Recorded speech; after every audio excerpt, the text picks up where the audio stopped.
guys. Thought it was fun to watch that game from start to finish.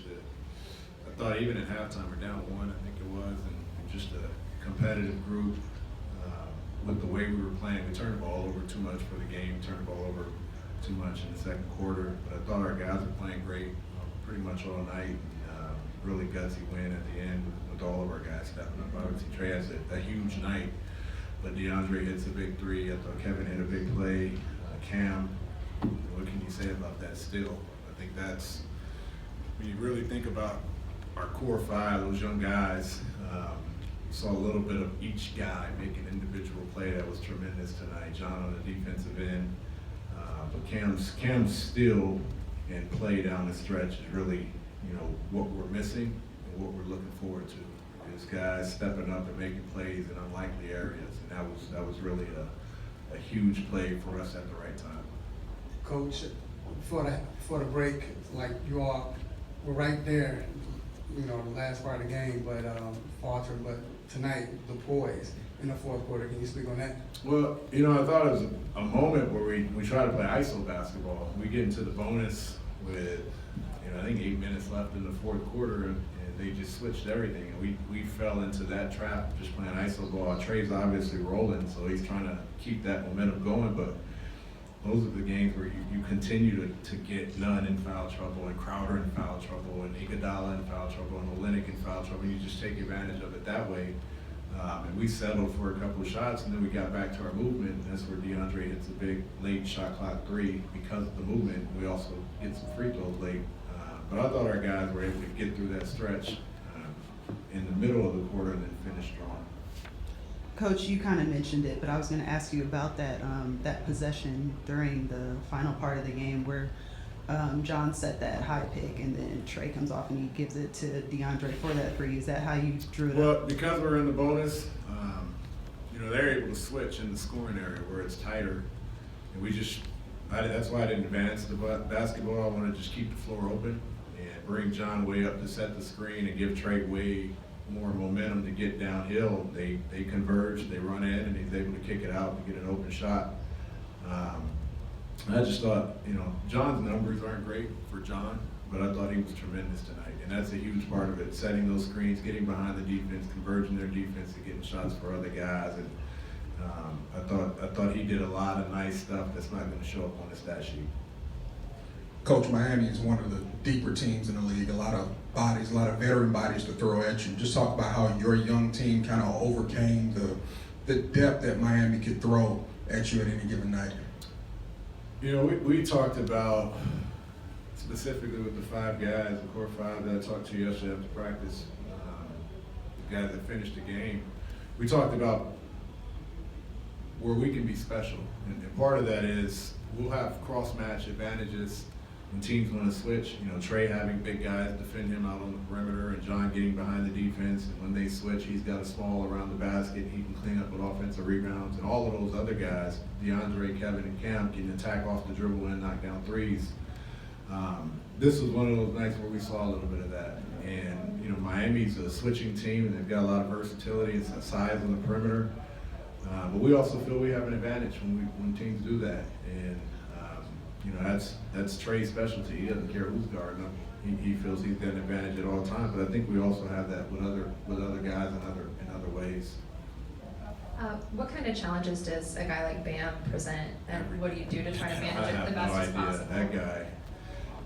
Someone asked me about him before the game, and I think he's tremendous. His bounce, his size, his energy. What do you have? 28, 19, 7. He's doing a little bit of everything other than shooting threes, and that's kind of the next phase. And I don't even know if they want him to do that as a facilitator and as a rebounder and as a roller. I think he's a tremendous young player. I think they got a gem in him because of his versatility now. But he made it really difficult for us tonight. Coach, congrats on the win. Thank you. What did the All-Star game break do for your team? The word I use was rejuvenate. Trying to find a way to rejuvenate, to re-energize. I think everyone experiences All-Star break in their own way. For me, it was I didn't watch any basketball. I didn't watch the All-Star stuff. I didn't watch any film. I read books. I played with my daughter. That was my rejuvenation. For everyone else, Trey's enjoying All-Star weekend, and you know, guys are at beaches and home.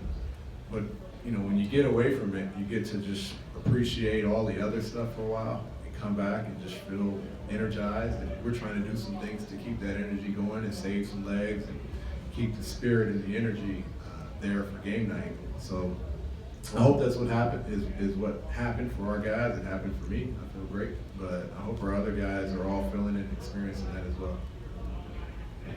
Coach, what were the two things you were looking for since that break that you wanted your team to really focus in on? You know, we hit a goal tonight. We wanted to keep them at 48 points or less in the paint defensively, which equated to 12 or less every quarter. And they had 14 in the first, and it was 12 or under every quarter since. And you know, it all starts there. If we can defend and crowd the paint and keep people from getting easy baskets, you know, our turnovers created some fast break opportunities, and their rebounds created some second chance opportunities. But I think as a whole, initially, the initial defense, I thought we did a pretty good job. Now, we've got to figure out how to rebound a little bit better and not turn the ball over as much. But that was the biggest part. You know, turnovers low, keep them out of the paint. And last year, when we made this kind of a jump offensively after All-Star break, the turnovers took the, you know, we went three turnovers less, I believe it was, on the season, and our offense moved up to 11 post All-Star. And so we want to value the basketball, we want to defend and keep that paint crowded every time we're playing anybody. It doesn't matter who. We'll deal with the unintended consequences later, but to do that and hit that goal tonight was important. Hey Coach, you talked about earlier how big the win over a team like the Heat was, you know, a playoff team most likely. How big do you think it is for a young team like yours as you go forward through the second half of the season? We'll take a win over playoff teams, non-playoff teams. Any win that we can get is more about the momentum that we can create. We're trying to create momentum. We want to create momentum. We want to create an identity with our young core. We want to see what we have with our other vets and guys that are playing, and we want to create as much momentum as we can in the second half. You've mentioned DeAndre and Cam, seeing them have those moments at the end of the game with DeAndre, the three, Cam with the steal, and then the dunk. I mean, what did it kind of mean for all of the struggles, all of the ups and downs that they've had this year, for them to kind of come out and have those moments that really sealed the game for you guys? Well, I think more than anything, it's when you're trying to express, especially defensively, how to be a playmaker for Cam and how to be a playmaker for DeAndre, and what that does to, you know, not always just focus on the offensive end. You know, to have a play like that, he had the same play in Orlando a couple weeks ago. To have those type of plays, it just makes him feel he can do that every night. And that's what we wanted. We want him to be in the passing lanes. We want him to be up pressure in the basketball. We want him to be physical and try and make plays where he can. That was at the end of the shot clock against the guy that's trying to create a shot. He's just, you know, instead of worrying about, I don't want to foul, he's thinking, I'm going to make a play. And he did. So the more he does that, the more he's going to look to do it. Coach, what does going with the lineup, including Dwayne Dedman and John Collins, do for your defense?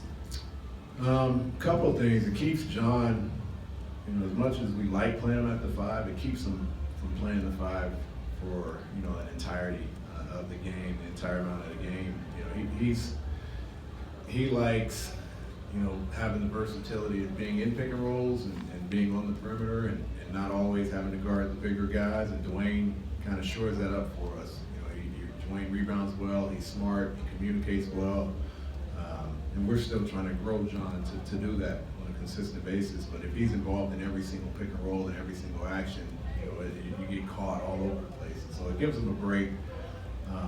As you saw, we started Dwayne, but we're also playing John at the five to finish. So I think he enjoys that. I think he has the experience of playing with Dwayne, and Dwayne can communicate with them, and that's the biggest thing Dwayne brings. I don't think he scored a point or had many shots tonight, but I thought his impact was great. Coach, Jeff Teague hit that three, and you were pretty excited for him. Have you been trying to encourage him to shoot that three Trying to more? get him to shoot, score, attack, play with pace, be aggressive. I think there's still this untapped part of Jeff's game that we're still trying to get out, and he was tremendous tonight. You know, he hits the three, but he was also 3 for 3, I think, in the first half. He He's 3 to 1 assist turnovers on our team right now. I think there's just so much more that we can get out of him, and that's what I'm doing. I'm just challenging him every day. You know, he's supposed to shoot 4 threes a game, so I'm yelling at him all the time to get him up. But you know, he's been good. We just want him to be better. We want him to be great. Thanks, Coach.